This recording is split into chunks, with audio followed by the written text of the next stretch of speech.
थोड़ा सा। Sir I think वो खत्म नहीं हुआ था चैप्टर। अच्छा, तो मैं ऐसा करता हूँ, आज से ना काइनेटिक्स स्टार्ट कर रहा हूँ। इलेक्ट्रो का मुझे याद जो आ रहा है, एक बार मैं नोट्स चेक कर लूंगा। आई थिंक कंडक्टेंस वाला ऑप्शन बचा है आपको, ठीक है, या वो भी हो गया था, अच्छे से याद नहीं आ रहा है। तो वो आप एक बार अपने नोट्स, आपके पास नोट्स होंगे मेरे, चेक कर सकते हैं? यस सर है। हाँ जी, बहुत बढ़िया हो जाएगा।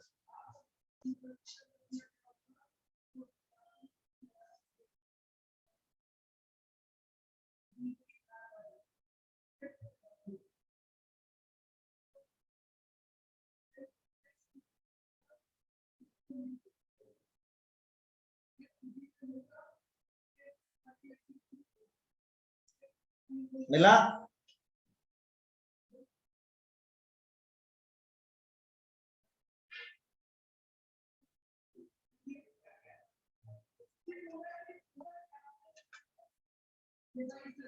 ये ऐसा करते हैं, आई चेक ना, कोई दिक्कत नहीं है, मैं चेक कर लूंगा। तो अभी हम काइनेटिक्स स्टार्ट कर देते हैं आज से, ठीक है?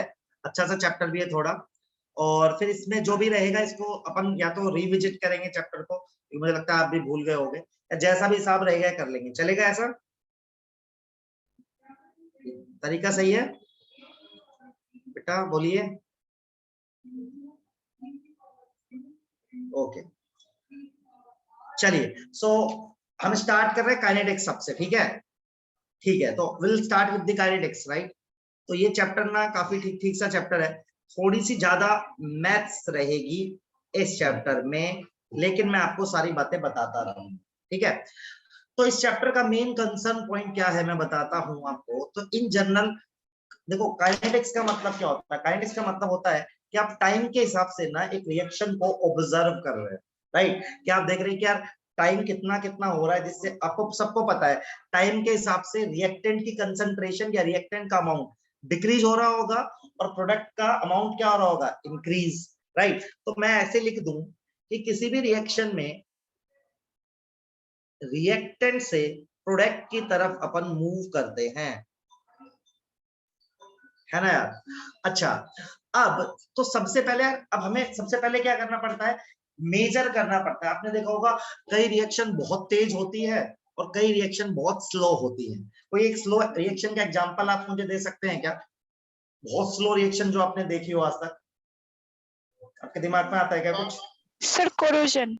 Corrosion, exactly, rusting of iron. और सबसे fast reaction atomic, atom bomb गिर जाए मान लो, बहुत तेज होता है, फिजन एंड फ्यूजन।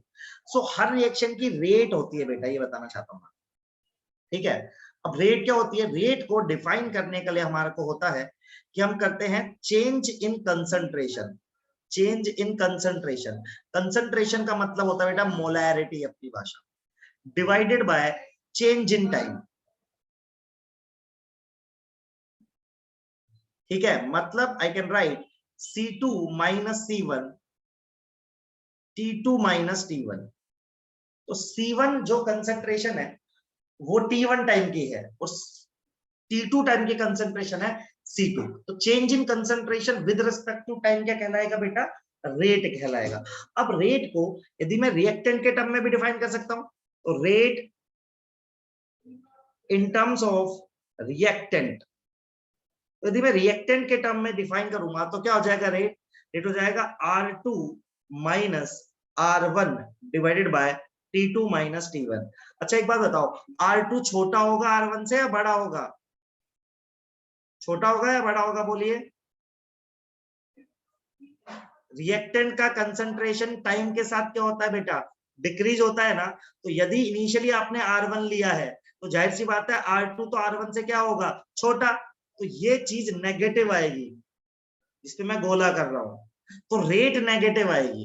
तो हम रेट को कभी भी नेगेटिव नहीं लिखते हैं, दैट्स व्हाई हम एक नेगेटिव साइन पुट करेंगे। तो जब भी हम रिएक्टेंट के टर्म में रेट को डिफाइन करेंगे तो we put extra negative sign to make our rate positive. Similarly यदि मैं rate in terms of product लिखूं बेटा, तो मुझे कोई दिक्कत नहीं है। क्या होगी रेट? R बराबर क्या लिखूंगा मैं? P2 minus P1 divided by क्या बेटा? T2 minus T1। और यहाँ P2 बड़ा होगा P1 से। इतनी बात सबको क्लियर है क्या? बताइए, बताओ बेटा, क्लियर है इतना सबको? सर एक बार बता दो। कौन सा बताना बेटा, बता। सर ये ग्रीन पोर्शन से बता दीजिए। देख बेटा, मैं कह रहा हूँ जब भी रेट को रिएक्टेंट के टर्म में डिफाइन करेंगे तो क्या होगा, रिएक्टेंट का कंसंट्रेशन T2 टाइम पे माइनस T1 टाइम पे, और R2 छोटा होगा ना बेटा R1 से, क्योंकि रिएक्टेंट मान ले तो 10 मोल लेगी तो वो टाइम के साथ कमी तो होगा, सही है। मान ले 8 हो गया तो 8 माइनस 10 करेगी तो ये जो मैंने बोला है डब्बा लगाया, ये डब्बा नेगेटिव साइन देगा कि नहीं देगा, तो उसको पॉजिटिव बनाने के लिए अपन एक एक्स्ट्रा नेगेटिव साइन पुट करते हैं, ठीक है। तो जब भी रेट को रिएक्टेंट के टर्म में डिफाइन करेंगे तो हम एक एक्स्ट्रा नेगेटिव साइन पुट करेंगे to make the rate positive, और प्रोडक्ट के टाइम में हमें कोई दिक्कत नहीं है। अभी क्लियर है बेटा? बेटा क्लियर अभी? सर मतलब R2 की वैल्यू R1 से कम होगी? हाँ जी, क्योंकि टाइम के साथ रिएक्टेंट की कंसंट्रेशन कम होती है, रिएक्टेंट खत्म होता है ना और प्रोडक्ट बनता है। Yes sir.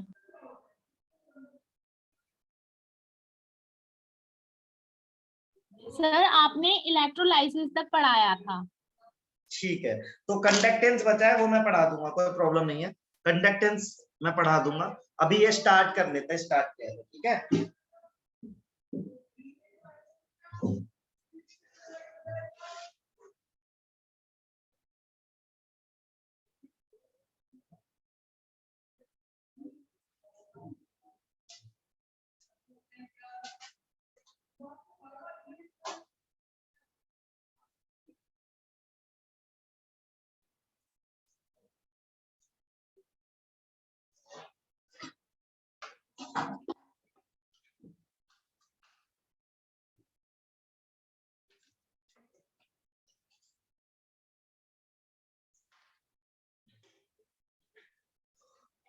आगे बढ़ सकते हैं बेटा?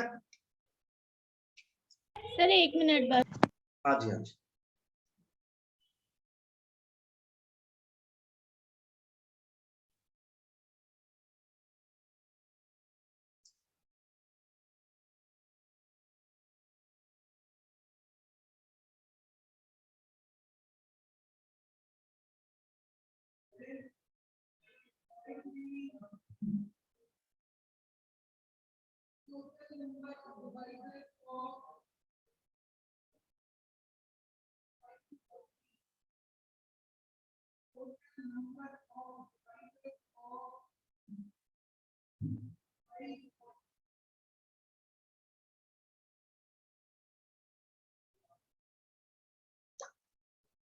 अभी बढ़ जाए बेटा। सर ये P यहाँ पे प्रोडक्ट है, P2 माइनस P1।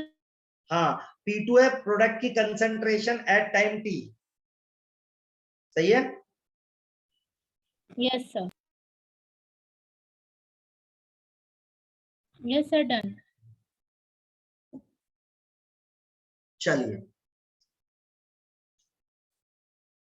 अब देखो, किसी भी रिएक्शन की रेट को हम कैसे डिफाइन करते हैं, राइट। तो देखो इन जनरल कोई भी एक हाइपोथेटिकल रिएक्शन को मैं कैसे लिख सकता हूं, ऐसे लिख सकता हूं, A of A, B of B giving C of C, D of D।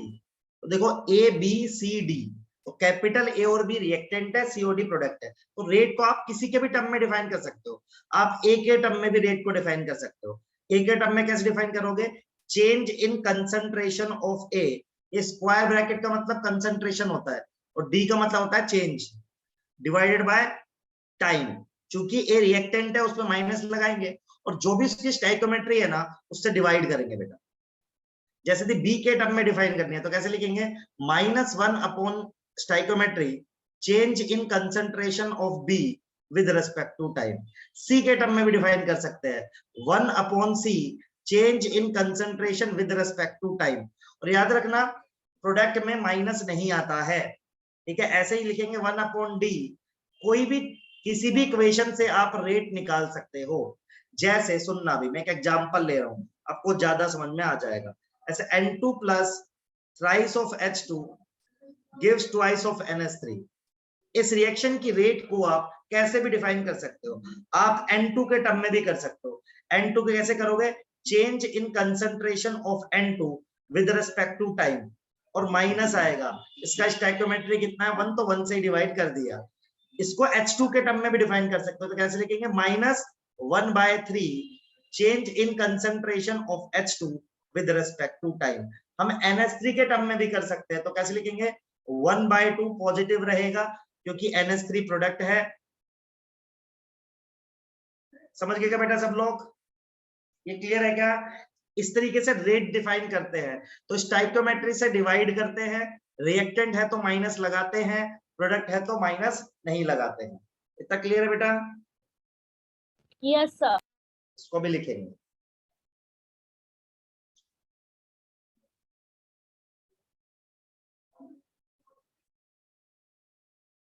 Sir ये जो आपने डेल जैसा बनाया है, चेंज इन डेल मतलब डी कंसंट्रेशन, है बेटा, ऐसे डी बनाता हूं मैं, जैसे dx/dy नहीं लिखती तो वही डी है ये, ठीक है, डेल ही बोलते हैं वैसे।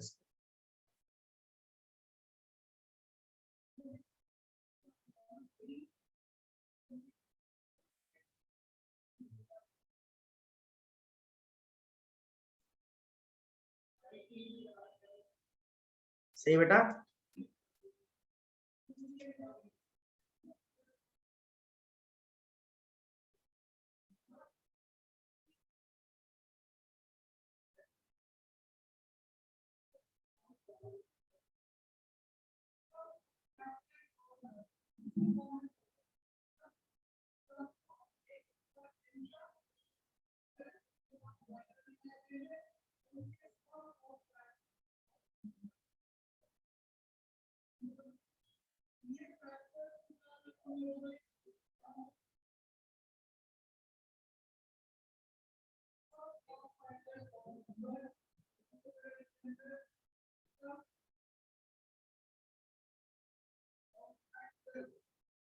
आगे बढ़ सकते हैं बेटा?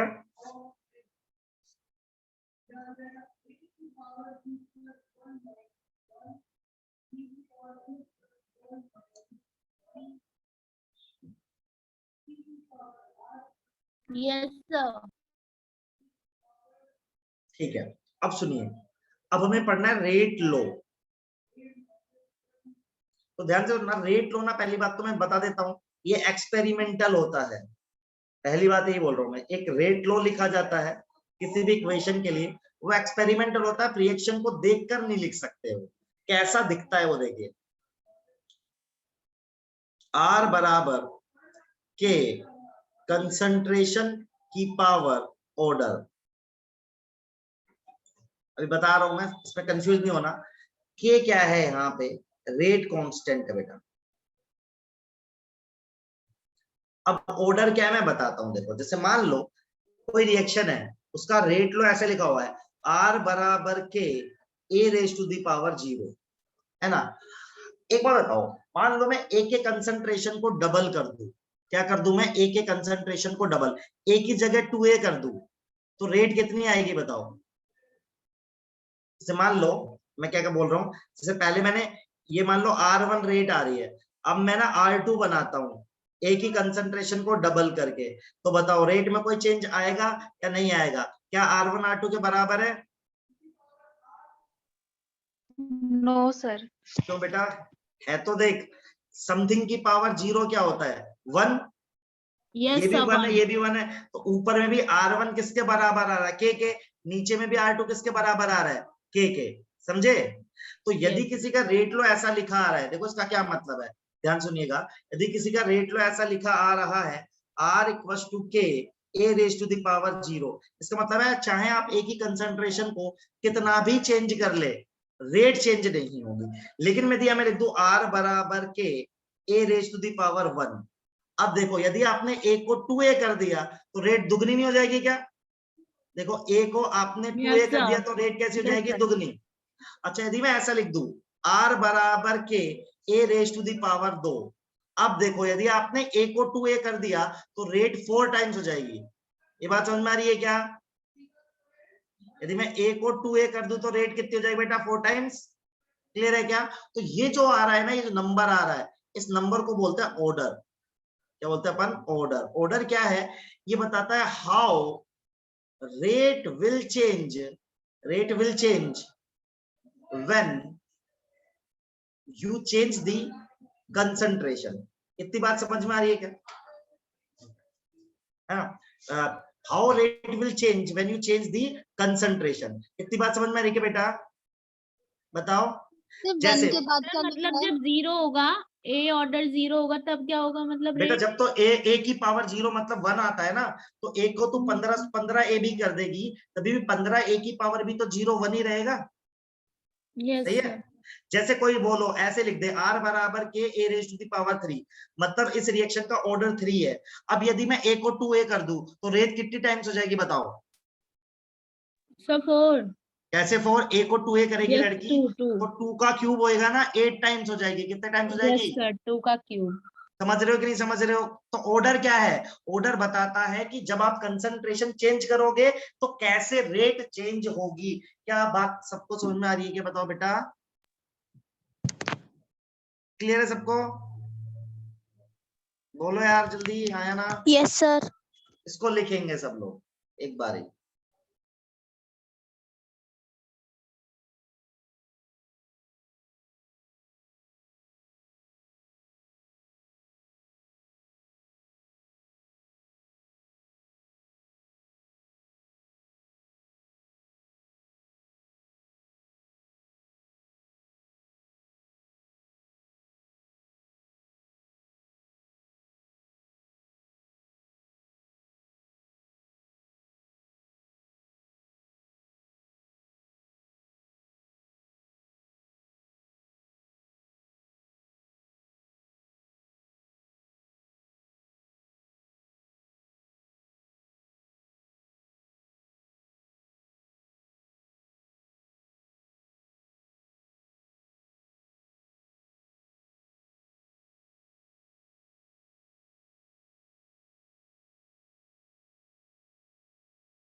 सर आपने how rate will change when के बाद क्या लिखा हाउ है? रेट विल चेंज व्हेन, अच्छा यू लिख दिया यार, मैंने चैटिंग की भाषा में लिख दिया रे, यू। सही है। तो how rate will change when you change the concentration. Clear? Yes sir clear. Sir ये एक्सपेरिमेंटल वैल्यू होती है ना? बेटा ये एक्सपेरिमेंट से पता लगाता है। आप किसी भी रिएक्शन को देख के उसका ऑर्डर नहीं बता सकते हो। जैसे मैं बोर्ड पे कोई इक्वेशन लिख दूं और मैं पूछूं इसका ऑर्डर क्या है, नहीं बता सकते हो। ऑर्डर सिर्फ और सिर्फ उसी रिएक्शन का बताया जाएगा जिसका रेट लो आपको गिवन होगा।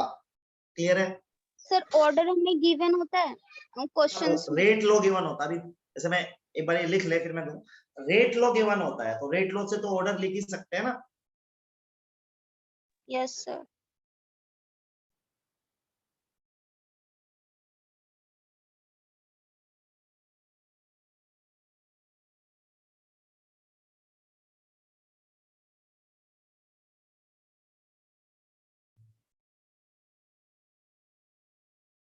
तो हो गया। Yes sir. देखो थोड़ा सा और समझाते हैं। तो रेट लो कुछ ऐसा दिखता है, जैसे मान लो कोई रिएक्शन है ए प्लस बी, कुछ भी हो सकती है, रैंडम, है ना। तो रेट लो कैसे दिखेगा? आर बराबर के A raise to the power X B raise to the power Y. तो देखो यहाँ पे देखो, एक्स क्या है? एक्स है order with respect to A. Y क्या है बेटा? वाई क्या है? Order with respect to B. और x प्लस वाई करोगे तो ओवरऑल ऑर्डर आ जाएगा रिएक्शन का, ओवरऑल ऑर्डर ऑफ रिएक्शन। जैसे मान लो कि मेरे को कोई रिएक्शन दी है P plus Q giving something R, और इसका रेट लो ऐसे दिया है R बराबर के P raise to the power 3 Q raise to the power 0। तो कोई पूछेगा इस रिएक्शन का ओवरऑल ऑर्डर क्या है, तो कैसे बताओगे? बताओ ओवरऑल ऑर्डर क्या आएगा बताओ? इसका 3 है और उसका 0 है, तो ओवरऑल ऑर्डर कितना आ जाएगा बेटा? 3। समझ रहे हो? देखो 3 जो है वो ऑर्डर है with respect to P, 0 order है विद रिस्पेक्ट टू Q। लेकिन इस रिएक्शन का ऑर्डर यदि आप मुझसे पूछोगे तो रेट लॉ में सबका सम कर दूंगा मैं। इतनी बात समझ में आ रही है सब लोगों को? बताओ बेटा। सर समझ में एक यस बार सर। बता दो। बेटा वही बोल रहा हूँ कि मान ले कोई रैंडम रिएक्शन ले ली, तो उसका रेट लो ऐसे गिवन रहेगा हमेशा, R बराबर A, एक से ज्यादा हो सकते हैं ना, जो मैंने पहला एग्जांपल लिया उसमें तो सब में मैंने एक ही लिया है, एक से ज्यादा भी हो सकते हैं ना यहाँ पे टर्म्स, जैसे A raise to the power x और B raise to the power y है, तो x ना ऑर्डर है with respect to A, y क्या है order with respect to B, तो उस रिएक्शन का और ऑर्डर क्या है x प्लस आई, ऐसे मैंने एग्जांपल लिया, ये रिएक्शन गिवन है, ये रेट लो गिवन है, तो इस रिएक्शन का ऑर्डर इतना मुझे सवाल में गिवन है, तो मुझे यदि ऑर्डर निकालना है तो क्या करूंगा 3 + 0, क्योंकि 3 है P के रेस्पेक्ट में और 0 है Q के रेस्पेक्ट में, दोनों को जोड़कर मैं ओवरऑल रिएक्शन का ऑर्डर बता सकता हूँ। भी क्लियर है बेटा, क्लियर है? Yes, sir. ठीक है।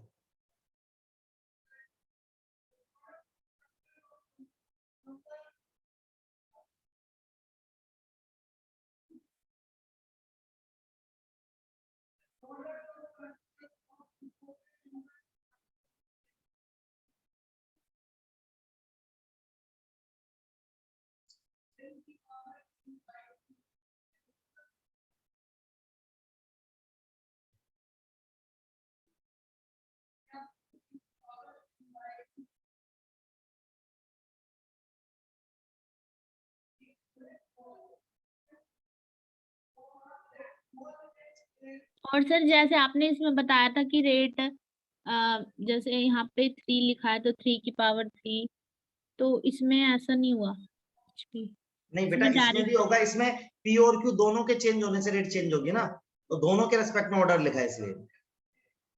Okay sir.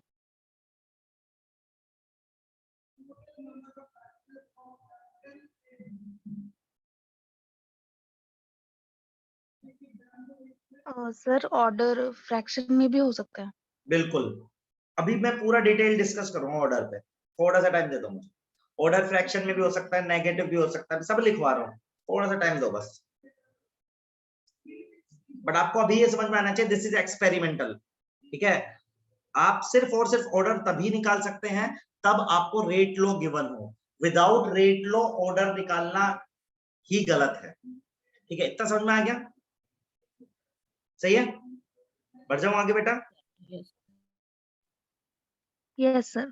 अब देखो एक नीट का सवाल आता है, वो बहुत इंपॉर्टेंट है, यूनिट ऑफ के, ये नीट में आता है बेटा, बहुत इंपॉर्टेंट है, ठीक है, यूनिट ऑफ के कैसे, हमको के की यूनिट निकालनी है, तो के क्या, देखो जनरल एक्सप्रेशन क्या है, जनरल एक्सप्रेशन क्या है रेट लो की, आर होता है, यहाँ पे के होता है, कंसंट्रेशन लिखा होता है और उसकी पावर में ऑर्डर लिखा होता है, ये जनरल टर्म है, तो यदि मैं के की यूनिट निकालूं तो के क्या आएगा बताओ, के क्या आएगा, आर डिवाइडेड बाय कंसंट्रेशन की पावर क्या आएगा, ऑर्डर, तो के बराबर क्या लिख सकते हैं, आर कंसंट्रेशन की पावर बेटा माइनस ऑर्डर, इतना समझ में आ रहा है सबको, बताओ बेटा इतना क्लियर है? अच्छा अब देखो रेट की यूनिट, तो कुछ नहीं किया मैंने, के को इधर ले गया नीचे और उसको ऊपर कर दिया, अच्छा अब रेट की यूनिट क्या होगी, यूनिट ऑफ आर क्या होगा बताओ, आर क्या था बताओ, कंसंट्रेशन वर्सेस टाइम था, सही बेटा, अच्छा कंसंट्रेशन की यूनिट क्या होती है कोई बताएगा मुझे, कंसंट्रेशन क्या होता है, कंसंट्रेशन क्या होता है मोल बोलो, पर लीटर। मोल पर लीटर, सही बात है, तो कंसंट्रेशन क्या आएगा, मोल लीटर इनवर्स, और टाइम की यूनिट क्या आएगी, सेकंड इनवर्स, कोई दिक्कत किसी को? नो सही है ना? अच्छा तो देखो रेट को क्या लिख सकते हैं, रेट को लिख सकते हैं कंसंट्रेशन, डायमेंशन वाइज बता रहा हूं, रेट को क्या लिख सकते हैं, कंसंट्रेशन, नीचे है टाइम, और इधर क्या गया देखो कंसंट्रेशन की पावर माइनस ऑर्डर, तो बेटा इसको कैसे लिखोगे, ये आ गया कंसंट्रेशन की पावर कितना आ जाएगा 1 माइनस ऑर्डर, और ये आ जाएगा टाइम इनवर्स, तो क्या यूनिट बनेगी, देखो सिंपल है, कंसंट्रेशन की यूनिट क्या बताइए मैंने आपको, मोल लीटर इनवर्स की पावर क्या आ जाएगी बेटा 1 माइनस ऑर्डर, और टाइम की यूनिट क्या आ जाएगी सेकंड इनवर्स, ये के का जर्नल फॉर्म बन गया, के की यूनिट बन गई जर्नल, जैसे देखो अब सुनना बहुत इंटरेस्टिंग है, यदि कोई पूछे जीरो ऑर्डर का, जीरो ऑर्डर है आपका, तो जीरो ऑर्डर में के की यूनिट क्या रहेगी, तो आप ऑर्डर की वैल्यू जीरो रख दो, तो क्या रहेगी बोलो, मोल लीटर इनवर्स लीटर पर सेकंड सेकंड। इनवर्स, तो बोले फर्स्ट ऑर्डर में के की वैल्यू क्या रहेगी, फर्स्ट ऑर्डर, तो फर्स्ट ऑर्डर में फर्स्ट रख दो, सेकंड। तो आएगी सेकंड इनवर्स। ये बात सबको समझ में आ रही है क्या बेटा? ये बहुत इंटरेस्टिंग क्वेश्चन है, इसको एक बार आप ड्राइव करके देख लीजिए अच्छे से। इसका जनरल फॉर्मूला ही याद करना पड़ेगा आपको, ठीक है? आप ऐसे याद नहीं कर सकते कि मैं जीरो का याद कर लूं, फर्स्ट का, सेकंड का, थर्ड का, वो सोल्यूशन नहीं है। आप जनरल फॉर्मूला ड्राइव कर लो, अब किसी भी ऑर्डर के के की यूनिट को आप डिफाइन कर सकते हो। एक बार करके देखिए बेटा प्लीज।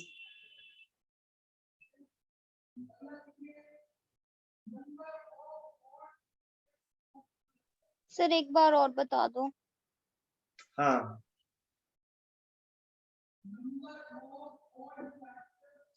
देखो r बराबर के, बेटा ये लिखा मैंने, फिर इस k की वैल्यू निकाली, तो ये आ गया, यहां तक समझ में आ गया। इसको ऊपर ले गया बेटा, तो ये माइनस ऑर्डर हो गया।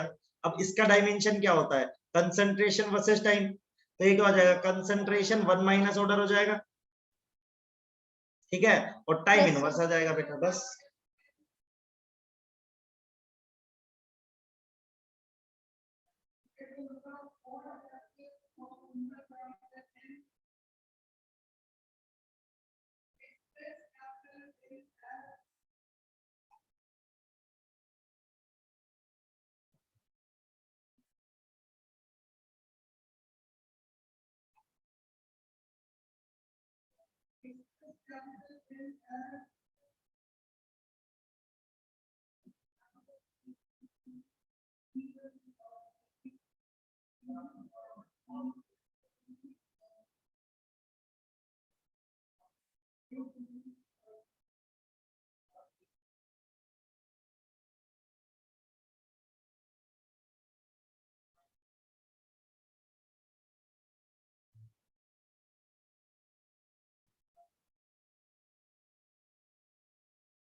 हो गया बेटा इतना?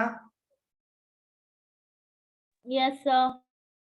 चलिए, तो अब ना हमें फॉर्मूले ड्राइव करने हैं, ठीक है?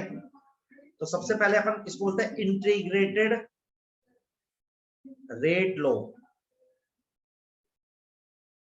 बता रहा हूं क्या होता है, ठीक है? तो हम सबसे पहले ना जीरो ऑर्डर का केस डिस्कस कर रहे हैं आपके साथ। अब सब लोग ना नोटेशंस थोड़े ध्यान से देख लेना। तो मैं क्या मान रहा हूं, कुछ मेरी ऐसी रिएक्शन है, ए से ना कुछ प्रोडक्ट कन्वर्ट हो रहा है, ऐसा मैंने माना। तो मान लेते टी बराबर 0 पे ए की कंसंट्रेशन स्मॉल ए है, तो टी बराबर टी टाइम पे मान लेते हो ए माइनस एक्स है। कुछ कम हो गया होगा भाई, मैंने माना टी बराबर 0 पे ए की कंसंट्रेशन कितनी है? ए, और टी बराबर टी पे माना एक्स, एक्स कंज्यूम हो गया तो ए माइनस एक्स बच गया। अच्छा, इसी को सी नोट भी बोलते हैं, या एनसीईआरटी में आर नोट बोलते हैं। सी नोट क्या बेटा? इनिशियल कंसंट्रेशन, ठीक है? अच्छा, और इसको बोलते हैं सीटी। सीटी मतलब कंसंट्रेशन एट टाइम टी, ठीक है? मतलब सी नोट ए के बराबर है, C t A minus x के बराबर। अब देखिए, आप सबने पढ़ा है ये जीरो ऑर्डर है, तो इसका रेट लो कैसे लिखा जाएगा? आर बराबर के A raise to the power 0 लिखा जाएगा भाई। अच्छा, रेट क्या अभी पढ़ाई थी मैंने, आपको बताऊं रेट क्या थी? यदि इसके टर्म में रेट को डिफाइन करना है तो कैसे लिखना पड़ेगा? Change in concentration of A with respect to time, और माइनस आएगा क्योंकि ए रिएक्टेंट है। अब देखो, इसमें ना रेट की वैल्यू सब्स्टिट्यूट कर रहा हूं, ये वाली, तो रेट की वैल्यू सब्स्टिट्यूट कर रहा हूं। देखो क्या आ गया? Minus d A by d T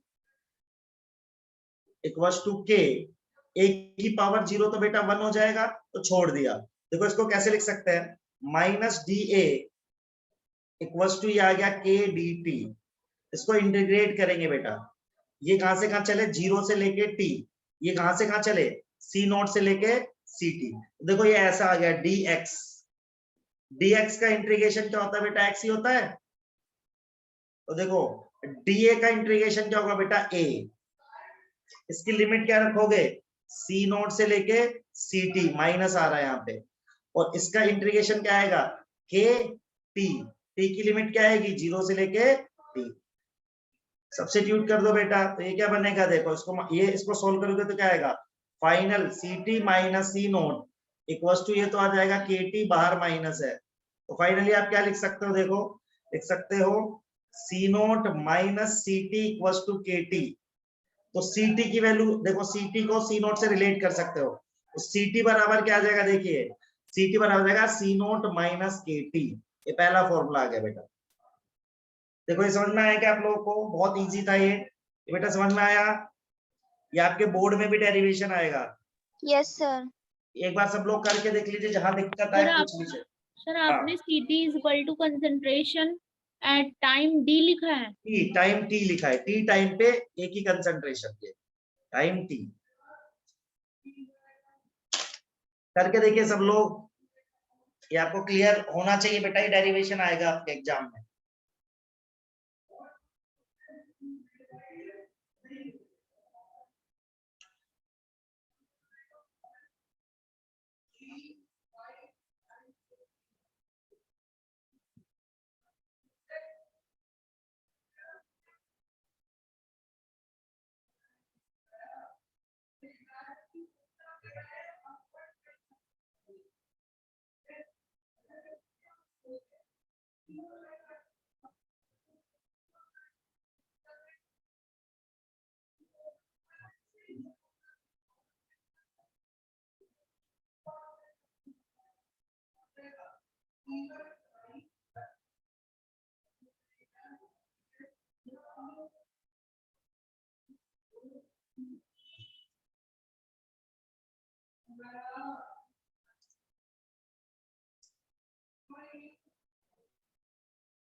आगे बढ़ सकते हैं।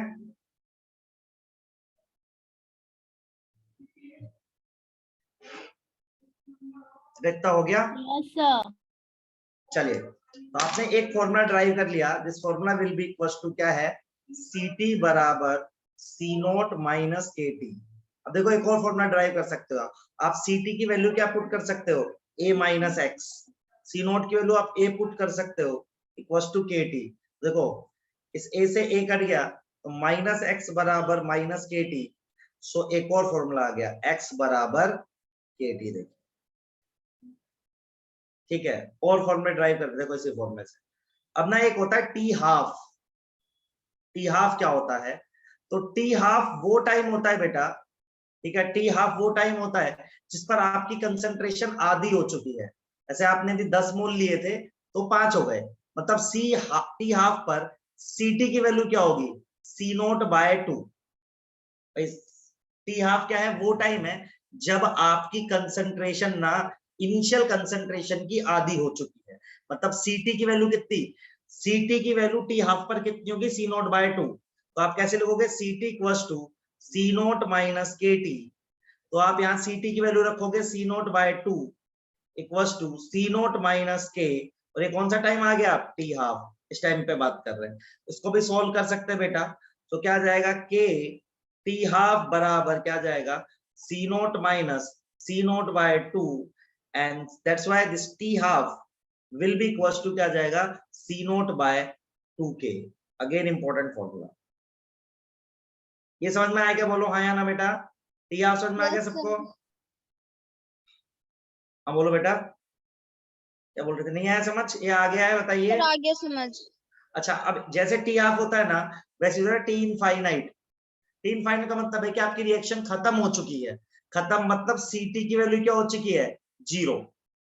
मतलब आपकी रिएक्शन खत्म हो गई, आपका कंसंट्रेशन 0 हो जाना चाहिए। यदि आप ऐसा लिखेंगे फिर से, सी नोट बराबर सी नोट माइनस के टी, तो सी टी की वैल्यू 0 हो जाएगी बेटा, सी नोट माइनस के टी इनफाइनाइट।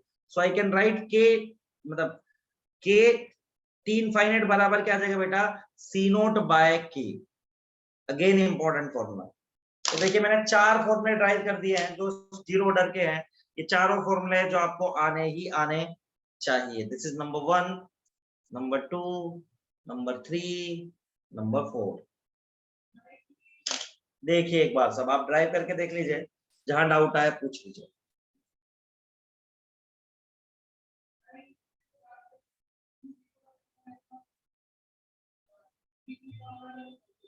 सर ये 0 ऑर्डर का हाफ लाइफ निकाला है ना हमने? 0 ऑर्डर का हाफ लाइफ और फुल लाइफ दोनों निकाला।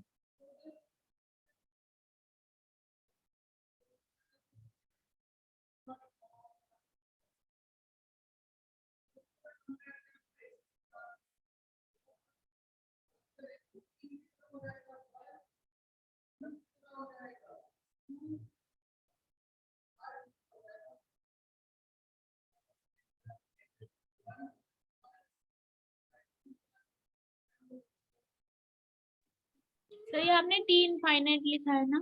हाँ बेटा।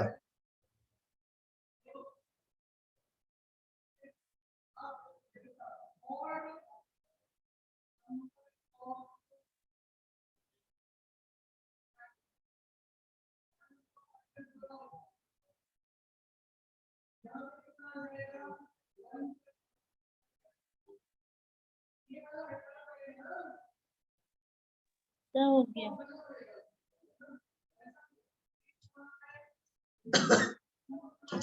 ओके बेटा, सबका हो गया है क्या? ग्राफ बनाना है, इसमें ग्राफ भी आते हैं आपके, ठीक है, ग्राफ बनाते हैं। चलो इतना क्लियर है तो आगे बढ़ जाऊं बेटा। चलिए, तो पहला ग्राफ आपके सिलेबस में या आपसे जो पूछा जा सकता है, वो ग्राफ पूछा जा सकता है सीटी और टी में। सीटी और टी में तो ग्राफ कैसे बनाते हैं हमेशा याद रखना। आप इक्वेशन लिख लो जो आपको पता है। तो क्या है, सीटी बराबर सी नोट माइनस के टी। तो ग्राफ बनाने के लिए देखो कैसे करोगे। ये आपका वाई एक्सेस है, ये आपका एक्स एक्सेस है, ये एम है, ये सी है। तो क्या आ गया, y बराबर एम एक्स प्लस सी की लाइन निकालनी है। लेकिन जो स्लोप है ना, वो स्लोप कितना आ रहा है, माइनस के। तो माइनस के स्लोप आता है तो लाइन कैसे बनती है पता है सबको, ऐसे बनती है। क्लियर बेटा? Yes sir, yes sir. Plus होती है तो बेटा ऐसे बनती। तो हमारा माइनस आ रहा है तो ऐसा। तो पहला ग्राफ। दूसरे ग्राफ की बात करें आपसे, तो दूसरा ग्राफ आपके सिलेबस में आ सकता है कि x और t में ग्राफ बनाओ। इधर x लिख दूं और इधर t लिख दूं, तो फिर से रिलेशन लिख दो, x बराबर के टी। तो ये y बन गया बेटा, ये x बन गया, ये m बन गया। तो y बराबर एम एक्स। कैसी लाइन बनती है बेटा, ऐसी, पासिंग थ्रू ओरिजिन। ठीक। Next graph. नेक्स्ट ग्राफ आपसे पूछा जा सकता है किसमें, टी हाफ और सी नोट में। तो कैसा है, आपने क्या रिलेशन पढ़ा है, देखो आपने पढ़ा है टी हाफ बराबर सी नोट बाय 2k। देखो इसको ऐसे लिख दो, थोड़ा सा इधर नीचे करता हूँ इसको ऐसे लिख रहा हूँ। देखो टी हाफ बराबर क्या है, सी नोट बाय 2k है, तो मैं ऐसे लिख रहा हूँ 1/2k इंटू सी नोट। देखो ये मेरा y बन गया, ये मेरा x बन गया, ये मेरा m बन गया। तो फिर से कैसी लाइन आ गई, y बराबर mx। एक ग्राफ आपके सिलेबस में और आ सकता है बेटा, एक आ सकता है रेट का कंसंट्रेशन। इधर रेट लिख दूं, इधर कंसंट्रेशन लिख दूं। तो क्या था रेट बताओ, रेट था R बराबर के, कंसंट्रेशन की पावर तो 0 है ना बेटा, तो ये तो 1 ही है। तो देखो रेट कंसंट्रेशन पर डिपेंड नहीं करती, y बराबर कांस्टेंट। कैसी लाइन बनती है, ऐसी। देखो चारों ग्राफ बना के देख लीजिए बेटा, चारों इंपोर्टेंट है, ग्राफ बहुत आते हैं। तो आप ग्राफ देख लीजिए, कोई ग्राफ आपको वापस समझना मुझे बता दीजिए। सर एक बार और समझा दीजिए। सर सारे graph. Last yes sir.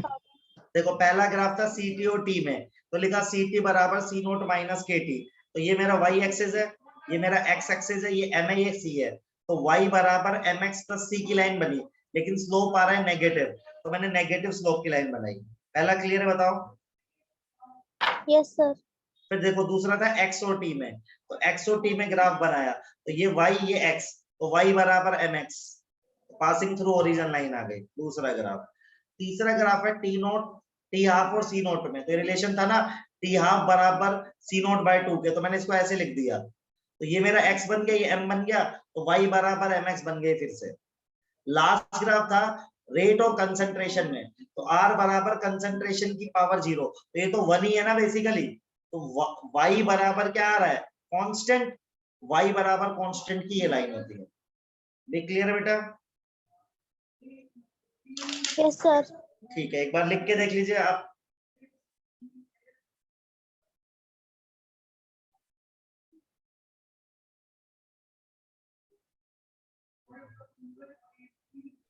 Sir R equal to के कंसंट्रेशन 0 नहीं लिखेंगे? बेटा 1 होता है ना कंसंट्रेशन की पावर 0, तो उसकी वैल्यू 1 होती है ना। जैसे r बराबर ऐसा लिखा हुआ है, बता, r बराबर k 2 की पावर 0, इसका इसलिए मतलब क्या आपने है, ये काटा है। ये 1 हो गया ना बेटा, 2 की, ऐसे लिखा हुआ है r बराबर के 2 की पावर 0, इसका क्या मतलब समझती है, देख। ये सर 1 होता है, वो तो पता है, हाँ, आपने ही काटा है ना। काट के मैंने उसको बोला कांस्टेंट होता है, 1 होता है इसको, ओके। काटने से मतलब ऐसा, ठीक है, ये 1 लिख दे।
डन बेटा इतना? Yes sir.